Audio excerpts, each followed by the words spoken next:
Remember the magical world of childhood in the 1960s? Those beautiful, innocent days when our imaginations ran wild and our hearts were full of wonder? From iconic TV shows, toys, and items that were essential back then, but today's kids would never recognize. Which of these things do you remember, miss? And maybe even still possess? Captain Kangaroo. Something funny? Hold up. Something funny? No. Buddy just wanted to ask you a question. Remember rushing to the television each morning to watch Captain Kangaroo? Bob Keeshan's gentle voice and kind demeanor welcomed us into his treasure house, where Mr. Green Jeans, Dancing Bear, and Mr. Moose awaited. After the ping pong ball duck! Yeah! The ping pong ball showers always left us in fits of giggles. For millions of American children, the captain wasn't just a TV host, he was our trusted morning friend. The Jetsons.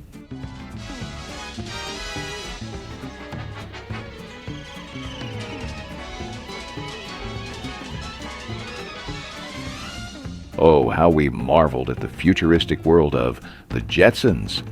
George, Jane, Judy, Elroy, and Astro showed us flying cars, robot maids, and video phones, things we could only dream about.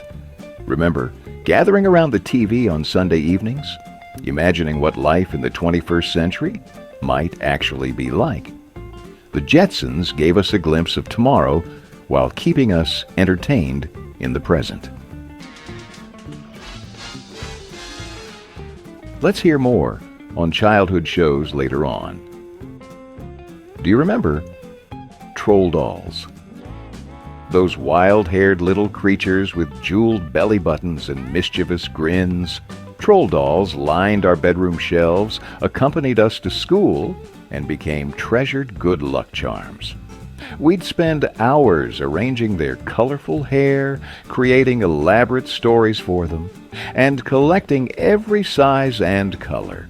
Who knew such an odd-looking toy could capture the hearts of so many American children? Bell-bottom pants. Remember how grown-up we felt slipping into our first pair of bell-bottoms? Those dramatically flared pants made us feel like we were part of something bigger, a movement, a generation. From modest flares to extravagant elephant bells, they swished when we walked and made our silhouettes unmistakably 1960s. Wearing them was like announcing to the world, "I'm hip, I'm with it, I belong."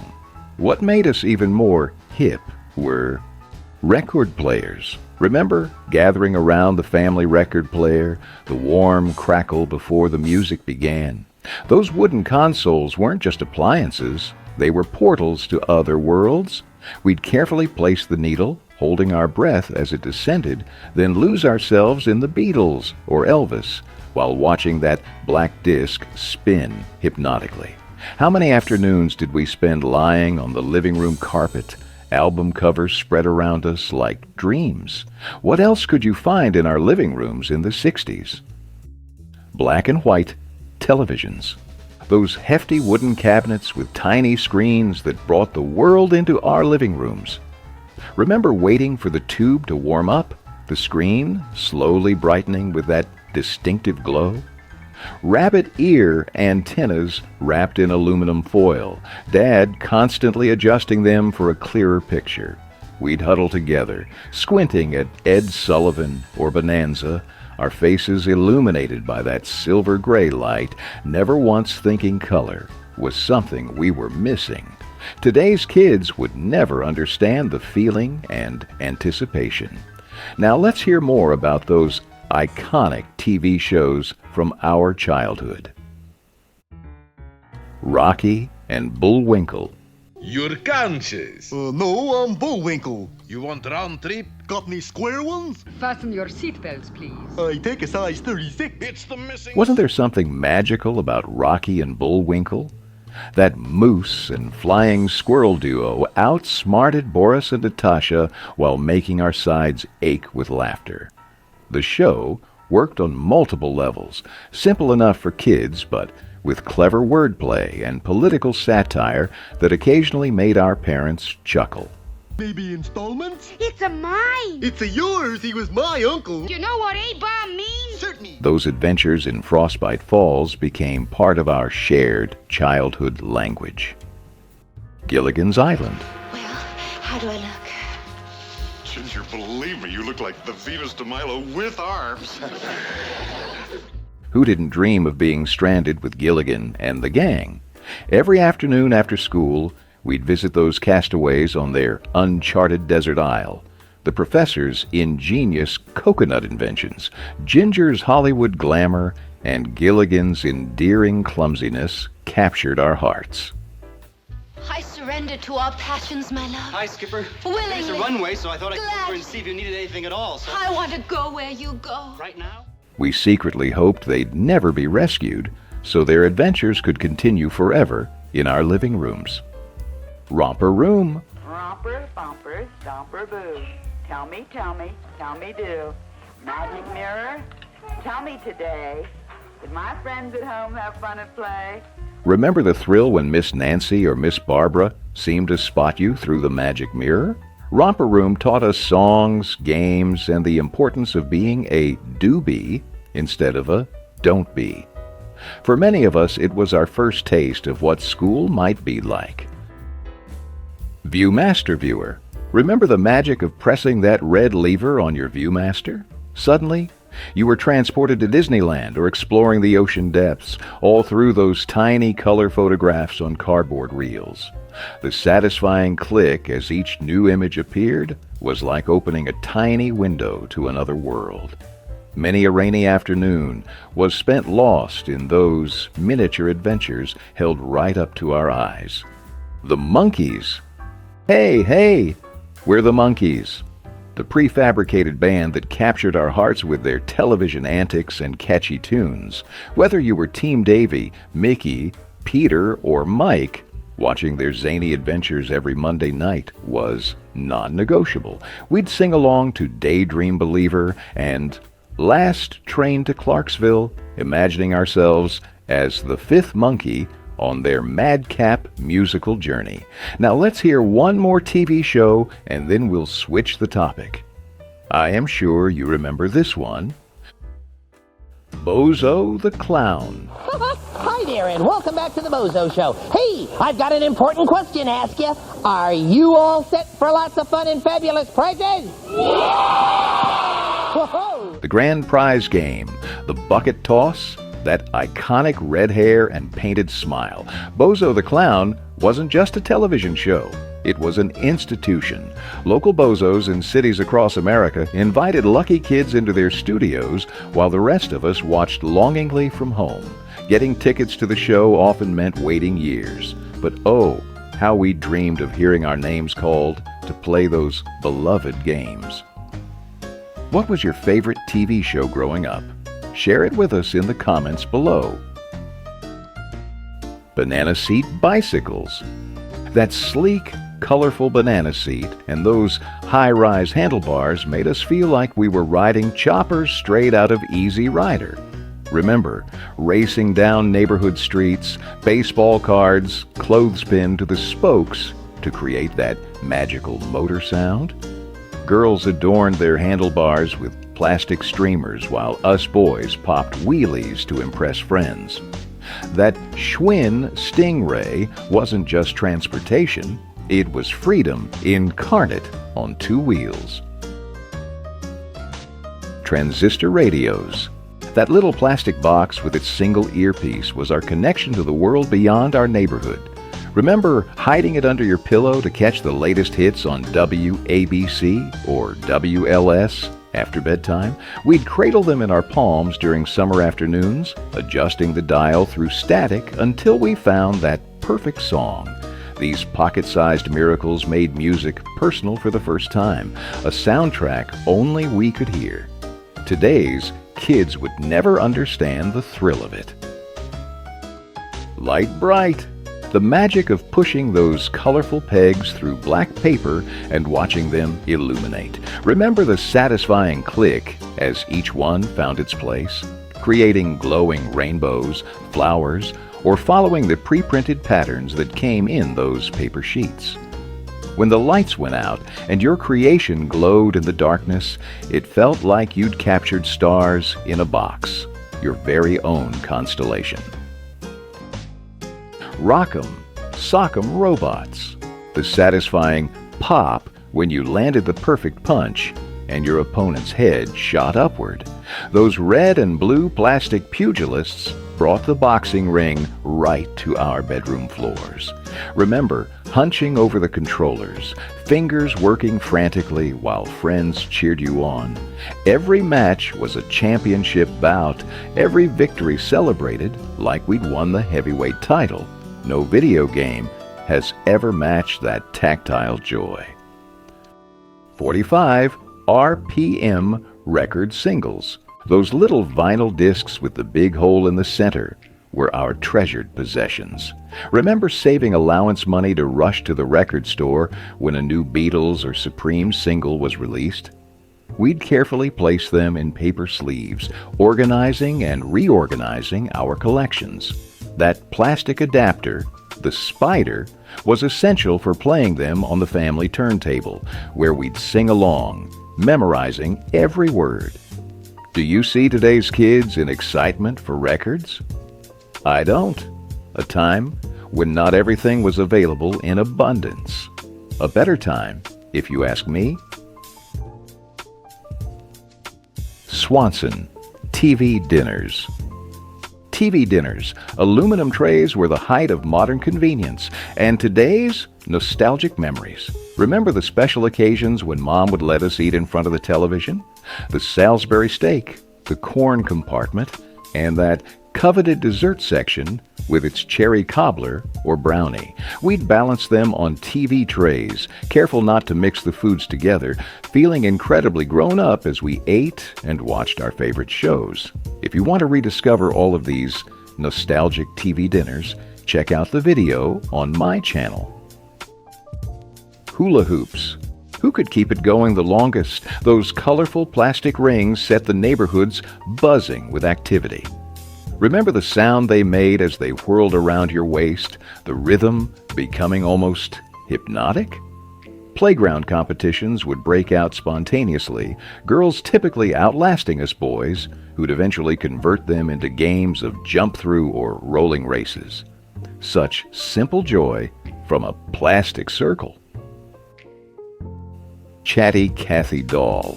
Pull the string and she spoke to you. Remember those 11 magical phrases that seemed like actual conversation? I remember my sister and her friends would host tea parties where Chatty Cathy was always the guest of honor. Her golden hair and blinking eyes made her seem almost alive. They would pull that string again and again, never tiring of her voice. I certainly got tired of it. But they were creating elaborate stories where she was their confidant and friend, a childhood companion who always had something to say.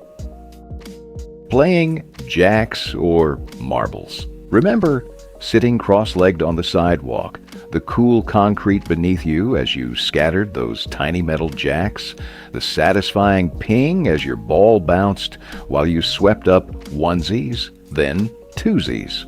Or the thrill of shooting your favorite steely into a circle of marbles, the click-clack music of childhood competition. Neighborhood championships would last all afternoon until Mom's voice called us home for dinner. Such simple pleasures filled our summer days. Go-go boots. Those white vinyl boots that made us feel like we'd stepped straight out of Hullabaloo. Remember saving babysitting money for weeks to buy a pair? The squeak of new vinyl as you strutted down school hallways, the way they transformed any outfit into something mod and daring. Girls would practice dance moves from shindig in front of bedroom mirrors, imagining themselves as go-go dancers in those gleaming white boots that seemed to embody all the excitement of the decade. Chemistry sets. Those magnificent boxes of mysterious powders and liquids that transformed our bedrooms into scientific laboratories? Remember, The thrill of mixing chemicals in test tubes, creating mysterious bubbling reactions while following experiment cards. Parents trusted us with real chemicals then, some that would never be allowed in children's hands today. Every successful experiment made us feel like potential Nobel Prize winners, future scientists unraveling the mysteries of the universe from our bedroom desks. If you want to learn more about toys from the 50s or 60s, check out the 2 videos on my channel solely dedicated to this nostalgic topic. Vinyl records. The ritual of vinyl was pure magic, carefully sliding an album from its sleeve, holding it by the edges to protect from fingerprints. Remember blowing dust from the needle, the anticipation as it descended toward the spinning black disc? That moment of crackling silence before music filled the room. Album covers were works of art we'd study for hours, lyrics memorized until they became part of our DNA. Those spinning discs weren't just music, they were the soundtrack to our becoming. Tie-dye shirts and peace sign jewelry, the explosion of color that defined our generation. Remember gathering in someone's backyard with white shirts, rubber bands, and bottles of dye, each creation unique, like psychedelic fingerprints. Some would proudly wear their homemade masterpieces with dangling peace sign necklaces, feeling connected to something larger than themselves. Those symbols weren't just fashion, they were statements about the world they wanted to create, their colorful rebellion against the establishment. Silly putty used to copy newspaper. Comics? That flesh-colored egg contained pure childhood wonder. Do you recall pressing it onto the Sunday funnies and peeling it back to reveal a perfect, stretchy copy of Snoopy or Charlie Brown? We'd stretch their faces into bizarre distortions, creating our own cartoon mutations. The smell of that putty still brings back memories of Sunday mornings on the living room floor, surrounded by newspapers, creating our own entertainment long before digital screens captured our attention. Sea monkeys, the disappointment and wonder of mail-order pets. Remember studying those comic book ads showing crown-wearing sea creatures playing underwater volleyball? When our tiny brine shrimp finally arrived, and we eagerly mixed the magic powder into water, reality never quite matched the illustration. Yet we'd still press our faces against the plastic tank, watching those tiny specks swim, imagining the underwater civilization we were certain was forming before our eyes. Johnny 7-O-M-A. One-man army, 7 guns in one. I certainly recall the neighborhood prestige that came with owning this massive marvel of plastic weaponry, with its grenade launcher, anti-tank rocket, Tommy gun, and more. We'd transform ordinary backyards into battlefields from combat. We would save for months for this ultimate weapon, the holy grail of 1960s toy arsenals. Neighborhood wars would erupt with arguments over who got who, the Johnny 7 owner always commanding respect. Did you have a Johnny 7 back then? Or maybe even today? Candy cigarettes, those chalky white sticks with the red tips that let us smoke just like our parents. Remember the puff of sugar dust when you blew on them, pretending to exhale smoke? We'd hold them between our fingers, mimicking the adults around us, practicing for what seemed like an inevitable future habit. The shopkeeper never blinked an eye as we plunked down our nickels for a pack, a childhood rebellion that seems unimaginable in today's world. Today, they are not available anymore. Back then, no one cared. Much simpler times. Hippie vans. Cruising down the open road, those colorful buses symbolized freedom and adventure. Remember how some neighborhood families would paint them with flowers and peace signs? Some lucky kids had parents who packed up the microbus for summer road trips. Sleeping bags rolled out in the back as America's highways unfolded before them. For many teenagers, spotting a VW bus painted in psychedelic swirls was like seeing a magical vessel from another dimension, a glimpse of the counterculture that was reshaping the world. Wham-O Super Ball. Remember the first time you bounced that Super Ball and watched in amazement as it soared to impossible heights? Those little spheres of concentrated rubber seemed to defy gravity itself. We'd bounce them in hallways and driveways, gasping when they'd rocket off in unexpected directions, often disappearing forever under furniture or into neighbors' yards. For a brief moment in 1965, it seemed every kid in America had that colorful little ball tucked in their pocket, ready for impromptu demonstrations of physics-defying fun. R. Puffenstoof. H.R. Pufnstuf, who's your friend when things get rough? Come and play with me, Jimmy, come and play with me, and I will take you on a trip far across the sea. Saturday mornings meant one thing: visiting Living Island with Jimmy, Freddie the Flute, and that lovable dragon mayor, H.R. Pufnstoof. Remember the psychedelic colors and bizarre characters that filled our living rooms? The wicked witchy Pooh on her vroom broom had us hiding behind sofa cushions. Those 17 precious episodes became the currency of playground conversations, their trippy visuals, and catchy theme song embedding themselves deep in our collective childhood consciousness. Rotary phones.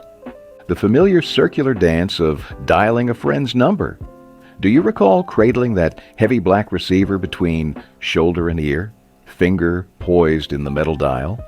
Each number was a commitment, no backspace button if you made a mistake. So different to today's smartphones. The gentle resistance of the dial, followed by that satisfying mechanical purr as it returned to position. Family conversations happened in the kitchen or hallway, the coiled cord stretched to its limits as we sought whatever privacy a teenager could find in those days. Drive-in movie theaters. Those magical summer nights when the family car became our private movie palace. Remember the metal speaker hanging on the window? The tinny sound that somehow didn't matter? We'd arrive early to secure a good spot, to spread blankets in the back of station wagons, and visit the playground beneath the towering screen before dusk fell. The mosquito coils burning, the concession stand trips for popcorn in cardboard containers. These weren't just movies. They were American rituals under starlit skies. Would you like to watch a video on drive-in movies from our childhood? Let me know in the comments below, and I will make one. The banana splits.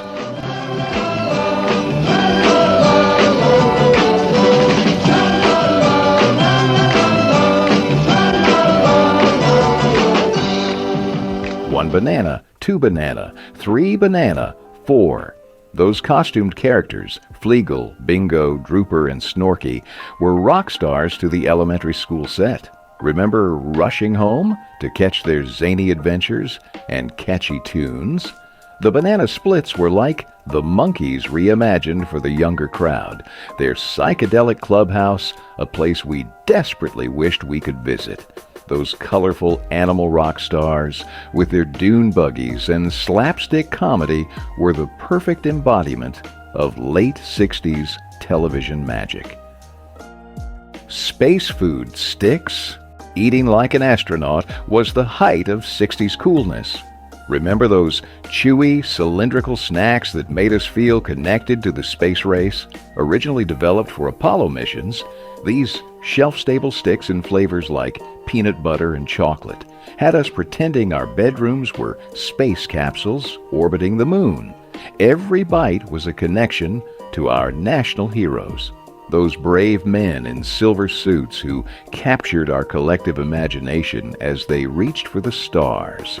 If you want to hear more about nostalgic snacks from our childhood, check out the videos on my channel. Metal character lunchboxes. Those rectangular badges of personality we proudly carried to school each day. Remember carefully selecting yours before the school year began. Whether you chose the Flintstones, Batman, or the Munsters, that metal box with matching thermos announced to everyone exactly who you were.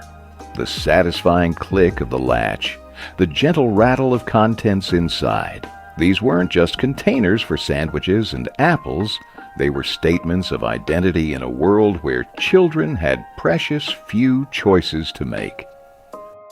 Underdog. Underdog, underdog, speed of lightning, roar of thunder. There's no need to fear. Underdog is here. That mild-mannered shoeshine boy who transformed into a superhero captured our hearts with his rhyming speech and endearing clumsiness. Remember, gathering around the TV to watch him rescue Sweet Polly Purebred from the villainous Simon Bar Sinister. His pill-popping transformation would never make it past today's censors, but back then, it was just part of the Saturday morning magic that had us cheering for the ultimate canine underdog. S and H green stamps. The currency of childhood patience and family shopping trips. Remember licking those little green stamps and carefully placing them in collector's books? Mom would earn them at the grocery store or gas station, and we'd spend evenings helping to fill those pages, dreaming of the treasures they might bring. The excitement of finally completing enough books to redeem at the green stamp store. Toasters, toys, household goods. These weren't just purchases. They were trophies of family thrift and cooperation. Merchandise that somehow felt free.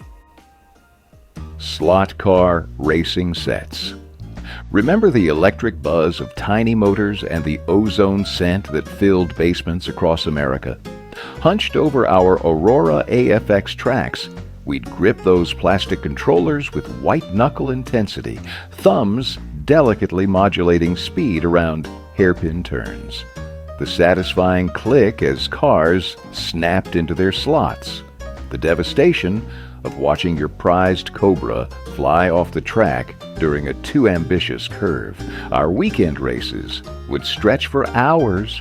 Brothers and neighbors engaged in miniature Grand Prix competitions, while Dad secretly yearned for his turn at the controls. Oh, what a great time. So many more things to tell. And if you feel really nostalgic, check out this video here. Click here to watch it. Another trip down memory lane.